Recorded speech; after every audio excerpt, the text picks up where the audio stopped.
এবার যুক্তরাষ্ট্রের অতিরিক্ত শুল্কের খড়গে বাংলাদেশ। পূর্বের নির্ধারিত শুল্কের চেয়ে ২২% বাড়িয়ে মার্কিন প্রেসিডেন্ট ডোনাল্ড ট্রাম্প এক লাফে বাংলাদেশি পণ্যের উপর শুল্কের হার বাড়িয়েছে ৩৭%।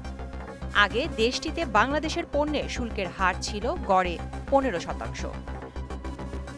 ৩ এপ্রিল এক সংবাদ সম্মেলনে এমন ঘোষণা দেন দ্বিতীয়বারের মতো ক্ষমতায় আসা আলোচিত ট্রাম্প। এছাড়াও এদিন ন্যূনতম ১০% হারে নতুন ট্যারিফ পরিকল্পনা ঘোষণা করেছেন তিনি। শুধু তাই না, শুল্ক আরোপের দিনটিকে যুক্তরাষ্ট্রের অর্থনৈতিক স্বাধীনতা দিবস হিসেবে অভিহিত করে ট্রাম্প বলেন, কয়েক দশক ধরে তাদের দেশকে বিভিন্ন দেশ লুট করেছে, লুণ্ঠন করেছে, ধর্ষণ করেছে এবং ধ্বংস করেছে। বিদেশি ম্যাথররা তাদের এক সময়ের সুন্দর আমেরিকান স্বপ্নকে ছিন্ন ভিন্ন করে ফেলেছে।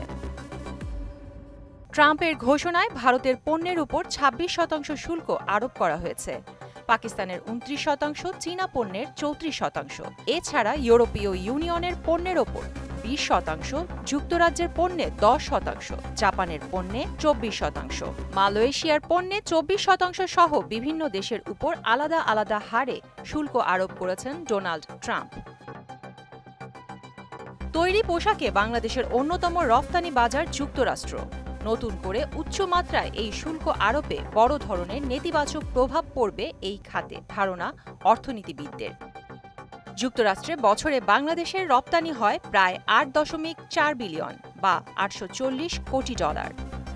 নানা কারণে আলোচিত সমালোচিত ডোনাল্ড ট্রাম্প দ্বিতীয় মেয়াদে মার্কিন মুলুকের ক্ষমতার মসনদে বসেছেন বেশি দিন হয়নি। এরই মধ্যে জন্ম দিয়েছেন নতুন করে আলোচনা সমালোচনা। এবার শুল্ক আরোপ করে আবারও আলোচনায় এই প্রেসিডেন্ট। প্রিয়াঙ্কা নিতু, মোহনা ডিজিটাল।